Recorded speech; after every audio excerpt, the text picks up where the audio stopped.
Peggy 18.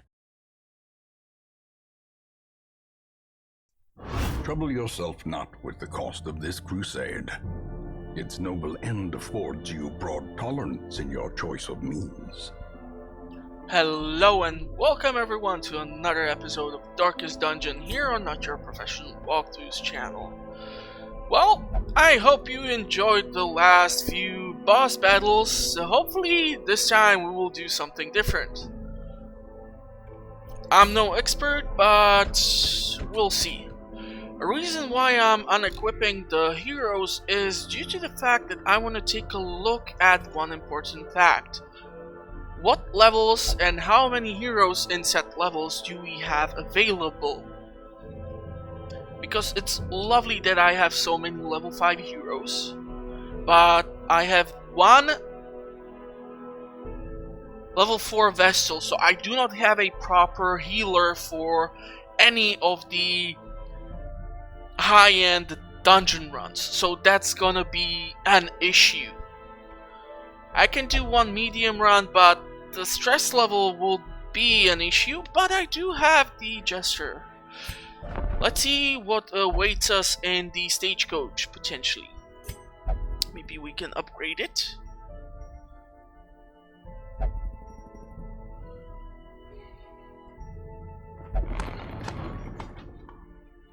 Can increase the roster. So the increase to 29 for now is not a priority. I would rather have more heroes to choose from, obviously. I do see a Vestal, Foolishly seeking fortune and glory in this domain but of the damned. when Wayne stops interacting me, this is a really bad quirk.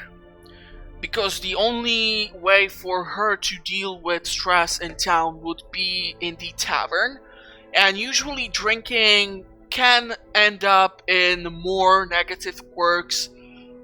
There can be a notification that she fought with someone in the tavern or something, so yeah, no, unfortunately no. Light sensitive, this is actually good.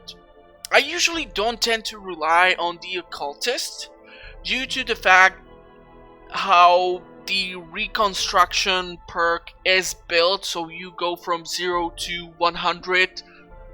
Well, not 100, but you know what I mean. The healing is from 0 to 13. As it goes higher, this changes, but you're always facing the chance of hitting 0. Plus, if your hero is on death's door, this guy gives him bleed and heals him for 0 points. You are effectively killing the other party member. This has happened to me. It was frustrating, but I do need some sort of healer. I do see that I actually have one occultist already, so I'm gonna hold out on that one. Compulsive, no, and yeah, okay. So this week we are sticking with the party members that are available to us, and most likely I might do a medium dungeon run or something else. Or we can do a damn 8-pounder battle. So that's the second boss battle you can potentially face off in the Weld. Now the 8-pounder is not like many of the other enemies or heroes or boss battles. This is due to the fact that you are having to destroy a massive cannon that was used by your ancestor to suppress the villagers when they started to rebel against all his experimentation. It's just due to the fact when he killed himself and the mercenaries started wreaking havoc, they started to use the 8-pounder to terrorize the villagers and all the surrounding area. So you have to effectively destroy the weapon, but the weapon will be summoning a specialized mercenary, which his only task is to reload the weapon. If you do not manage to kill him before he does that, you can have some major issues. So let's see if we can actually face off against the 8-pounder. It's advised to take a ranged unit. Ranged unit can target the reloader, therefore the 8-pounder cannot damage your party because it has 2 potential attacks.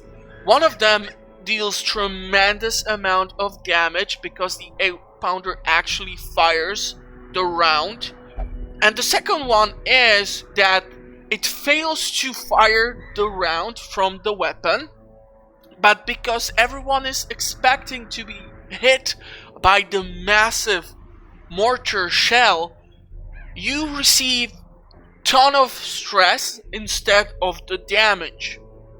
And stress can be sometimes 10 times worse than actually receiving the damage, because then your heroes or party members tend to skip on their turns or do sadistic stuff to the other party members. Plus, this is like a great trinket, especially when we will start to deal with the Courtyard DLC. If you have an immunity against the bloodsuckers, that's just awesome. And I still love the fact that actually the developers have gone with mosquitoes instead of bats for the vampire theme. So it's really fun. Okay, so if I were to take the Flagellant against the 8-pounder, that's an issue, because obviously he can be dealing bleed to any of the mercenaries which will be spawning all over the weapon, but he will not be dealing enough damage to the 8-pounder itself.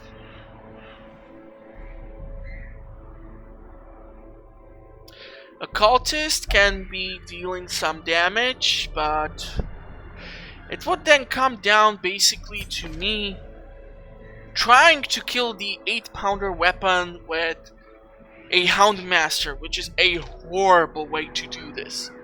So probably I'm not gonna go through this, and the whole talking about the 8-pounder has been for no good reason. Darn it. 7 critical, 5 deeds. Okay, we're gonna most likely go for this one then.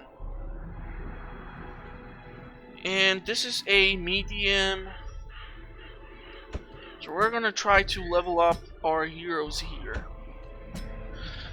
Like I said, if I would have someone like a Leper or Crusader, some hero that deals tremendous amount of damage, I can do that. But actually, if we recall, there was Bounty Hunter in not the tavern, but here.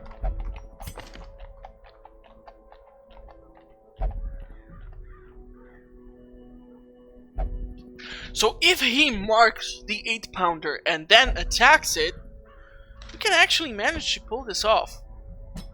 So let's give that a shot. The thrill of the hunt, the promise of payment. Just due to the fact that I would hate to have to edit out all the talking about the 8-pounder that I did so far. You know? Kind of feels counterproductive, so let's not do that. 12th dodge, 15 damage. Let's do that. You, my dear friend. Cultist. Yeah, sure.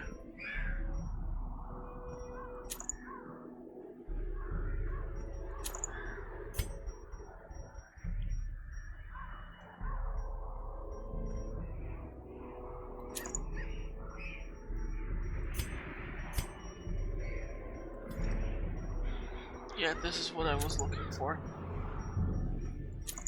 So we have to re-equip our fellas.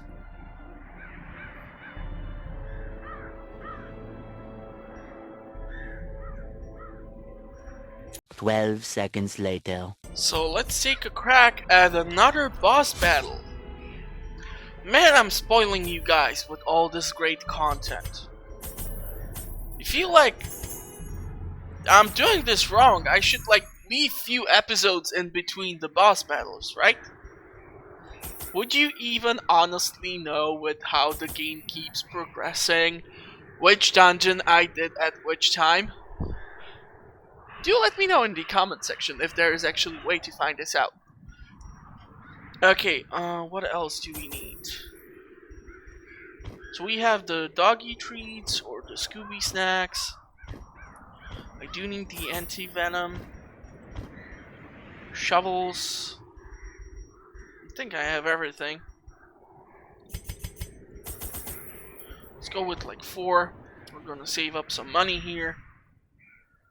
And hopefully I will come across the 8-pounder pretty damn fast. Wish me luck. Simple folk are by their nature loquacious, and the denizens of the hamlet were no exception. It was not long before rumors of my morbid genius and secretive excavations began to fuel local legend. In the face of my increasingly egregious flaunting of public taboos, awe turned to ire, and demonstrations were held in the town square.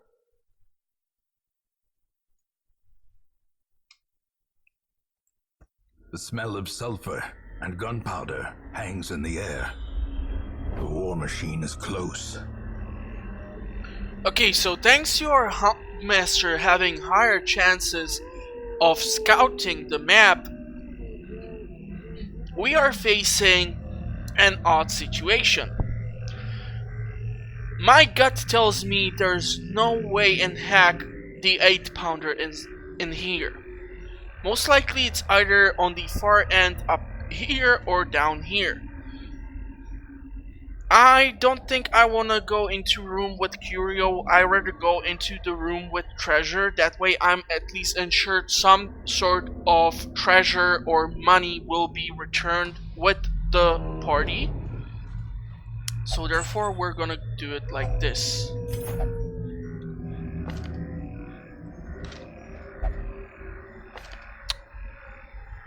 Just wanna make sure the right talents have been equipped at the occultist.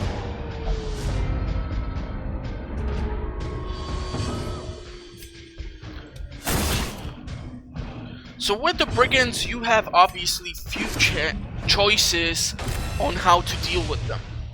Marking up the big enemy is a bonus. What I just realized is that I need to move my bounty hunter, however, to the forward position. I can actually put a curse on the Fusiler and that should kill him. Their formation is broken. So he's not gonna get the debuff, but efficiently I disposed of him. Since the giant brigand has been marked, the musketeer and the bounty hunter will have a field day taking him down. 19.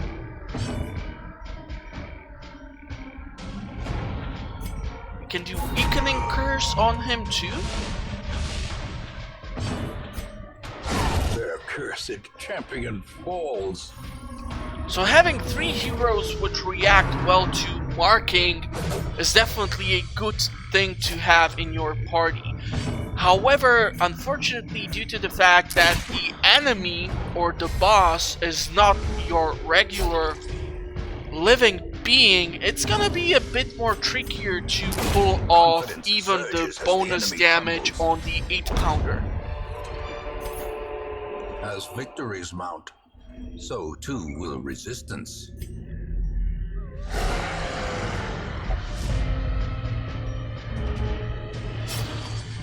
So here we have variation of how to deal with the enemy.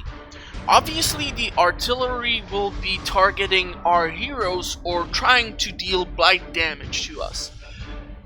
The freaking rabid dog is annoying because it has high dodge and high speed, so potentially it can go really fast and you can get rabies from his bites. So I might actually target this thing, and of course I'm gonna miss him. And of course I'm gonna miss him. So let's at least hit these Almost. Thankfully, the dodge on the trinket has activated itself, so Bounty Hunter has been marked, which means the Scratcher will most definitely go after him. Meaning on the next round, I might be forced to use the healing of the Occultist. I'm gonna start hitting the artillery. I'm gonna try to fix the issue regarding the rabbit dog. So the weakening curses and everything would be fine here, but I rather actually deal with, yeah, you see? And this is what I was exactly talking about. I do not like to have a cultist as a healer. It's probably more efficient for you to have a Crusader or even Musketeer or Arbalist with their medical talents equipped.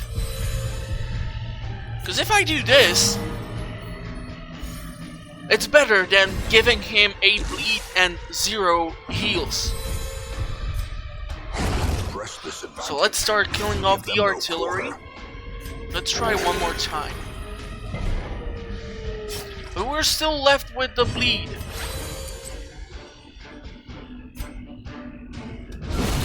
Decimated. That was a nice hit. Most likely Bounty Hunter will be hit once again. Of course, he's still marked. Now it's just a question of disposing of the last enemy. But never hidden. As the fiend falls, a faint hope blossoms. Okay, let's take a look at what we can get out of the chest. Okay, cool. So we have a full stack of these. Otherworldly corruption.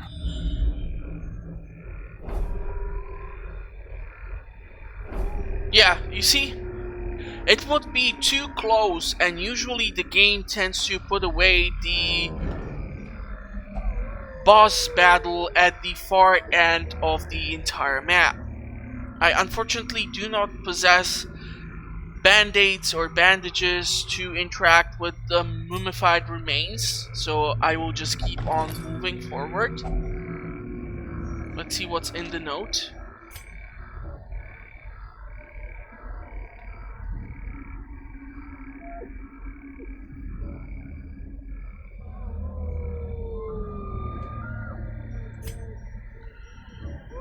Okay, we're gonna take everything except of the note.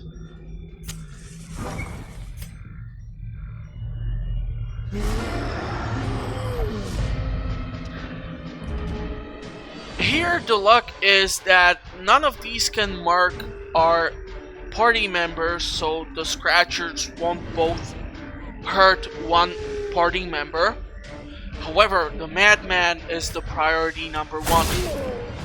He is much worse when it comes to dealing stress than the Occultist Acolyte.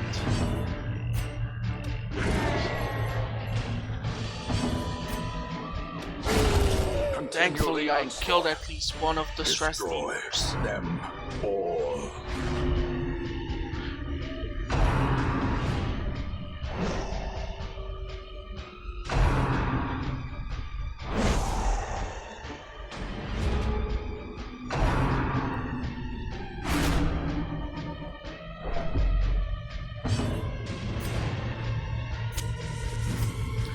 So I'm actually thinking here that the Acolyte or one of these Scratchers can be marked potentially for an assault. I'm leaving the biscuits for the later encounter with the 8-pounder, just in case I need to boost up the Houndmaster to make sure he will be actually killing the reloaders for the weapon. Let's put a weakening curse on one of these guys. That way, on the next run, I might deal additional damage to him. She will die because of the bleed. Gently. This is how You life are is marked, so taken. you're gonna receive higher damage. You can mark him. Musketeer can therefore deal additional damage to either one of them.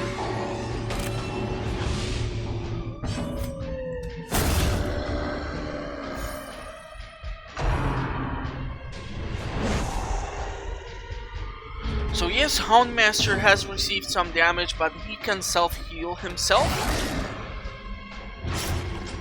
Some little bleed. Vulnerable. What did I just say? Vulnerability Hex has been activated. Ooh, another Musketeer trinket. Brought low I and like that driven one. into the mud.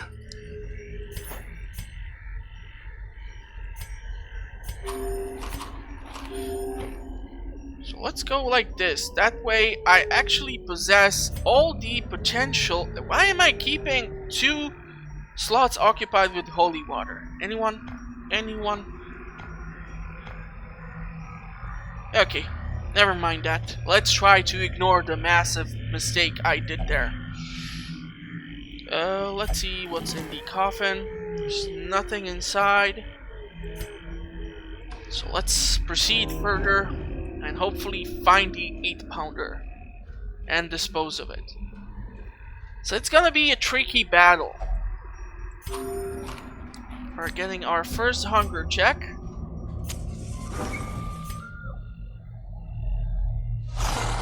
Oh boy, this will be just annoying to deal with. I can tell you that right now.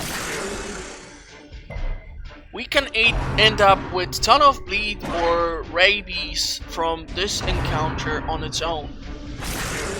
Hopefully that won't happen. But you do not know, because the rabies can activate or show on your hero after he has finished off the encounter with these Begone, fiend. wild dogs.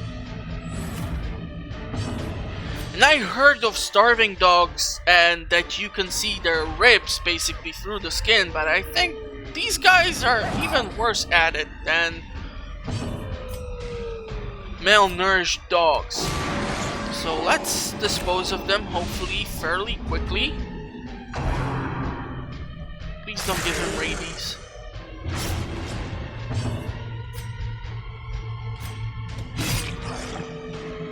Come on, he's marked. You should be able to kill him.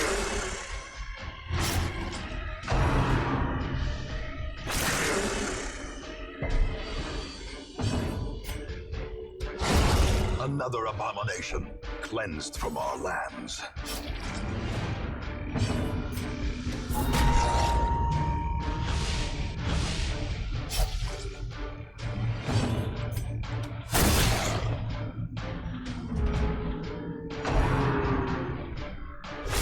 Because they are so fast, you see, rabies. Concentration. So he will be forced, therefore, most definitely to spend a week in the sanitarium to recover from this freaking encounter. Let's restore some of his HP.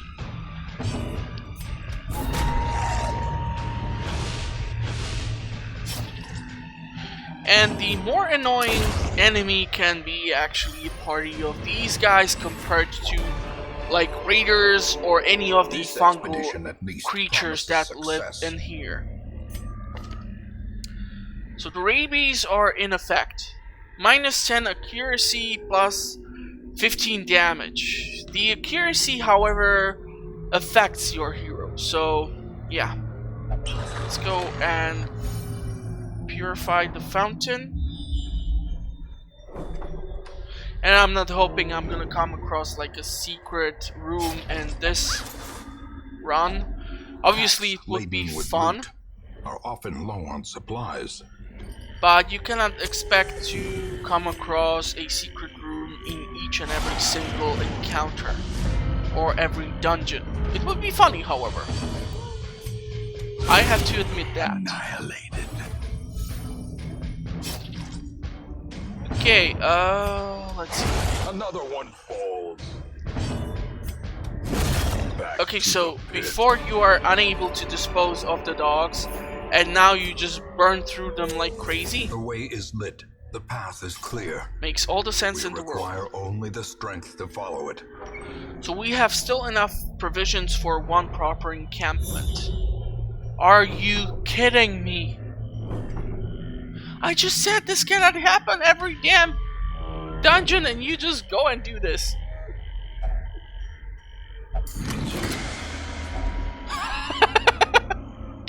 Come on, man! This is supposed to be challenging. What's up with this?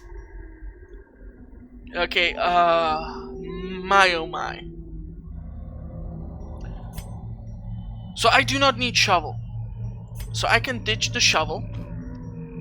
I can occupy this slot and I can ditch the 125. I can potentially ditch the medicinal herbs. Done and done. We proceed, we camp out in this room. Seriously, guys? Like, really? I know I should not be complaining, but I mean, come on! This game is known for being full of challenging situations. Waiting to be spent. People breaking their keyboards apart against the tables, and not me here just running around willy-nilly and coming across one secret room after another. God damn it. This game is challenging. Do not take what you see here seriously. And vulnerable. This is Rats only in for a maze. entertaining purposes. God damn it. Oh man, I should have changed the talents. Now I am not sure I will be ambushed during the night. Let's boost our speed.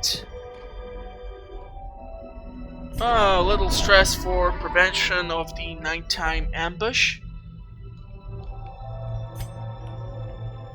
Let's increase your stats, and that should be it. Hopefully we will not be ambushed. Hopefully. Fingers As the light crossed. gains purchase, spirits are lifted, and purpose is made clear. Also, my fingers are crossed that this footage is being recorded, as I would hate to come across finding out that the boss battle footage has not been recorded. Okay, so once again we are going against the Fusilier in the back. Of course we're gonna miss the shot.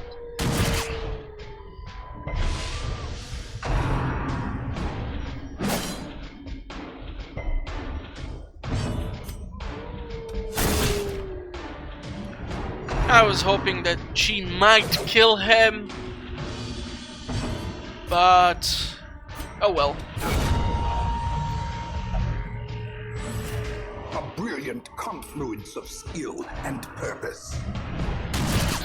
So the debuff from the Fusilier is annoying.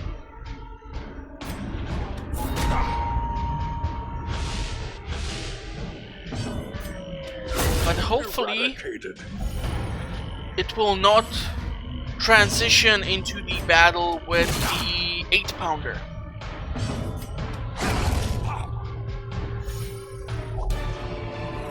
Hopefully. Remind yourself that Seriously? overconfidence is a slow and insidious killer. Come on. 2 rounds. Yeah, no, we are waiting here. I don't want to have the debuff. Okay. A marvel of technology. An engine of destruction. And this, my friends, is the 8-pounder. So overall, it has 76 points of HP in the first apprentice level of combat. Your target, however, with priority is the Matchman. This is the unit which reloads the 8-pounder weapon.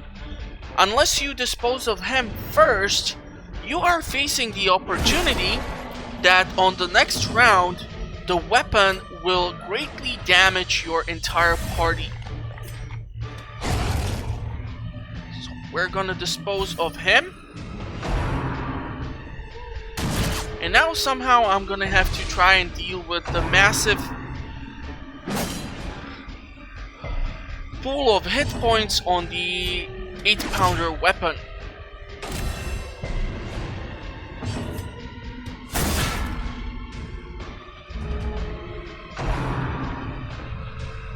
So each round, if any of the slots is free, the enemy or the 8-pounder will call in the matchman. So you still need to make sure you will dispose of him, even though you really don't want to. So hopefully I will go with the musketeer before his turn, and hopefully she will manage to kill him. Beautiful. But because I was stuck dealing with the matchman, I did not do any damage to the 8-pounder weapon. You see? 7 damage. Pretty horrible. This is the last round where I have the additional effect of marked. So the musketeer will attack the 8-pounder weapon.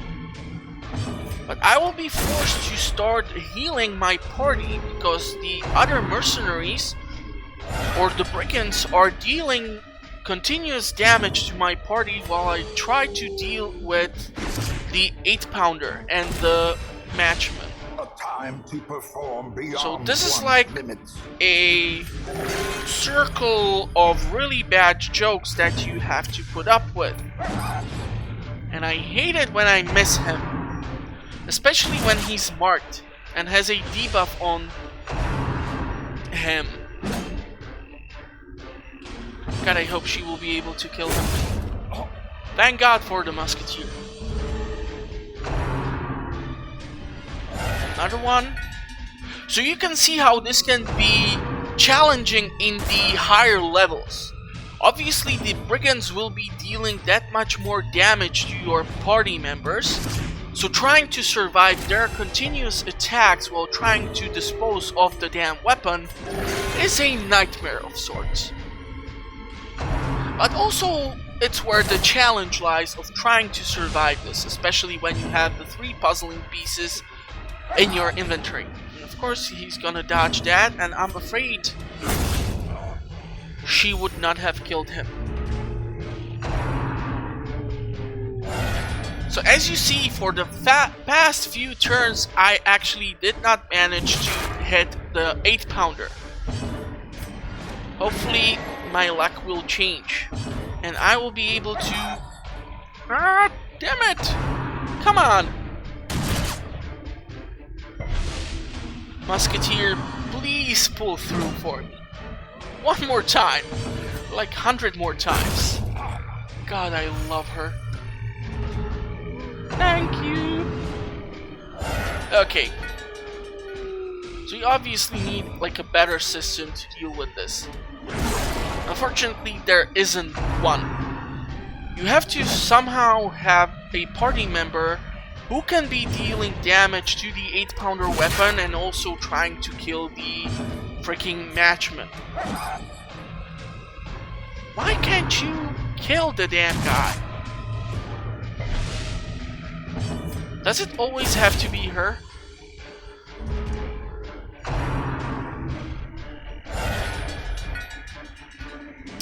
$32 HP on the weapon. If I don't have the 8-pounder marked and I just try and go for attacking it, it's not gonna receive that much damage overall.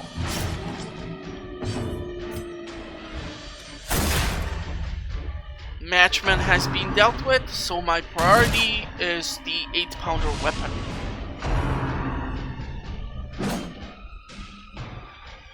We have debuffs, we have buffs, we have it all. It's all happening, people.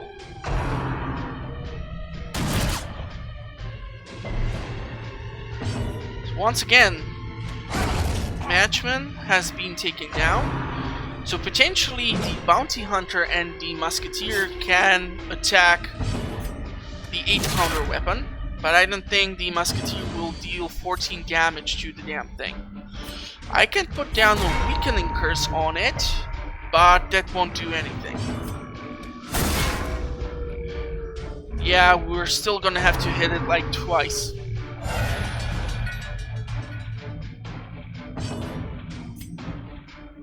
Or now I can just prioritize this, and the brigands will die. These nightmarish creatures can be felled. They can be beaten. So that's it for the 8-pounder.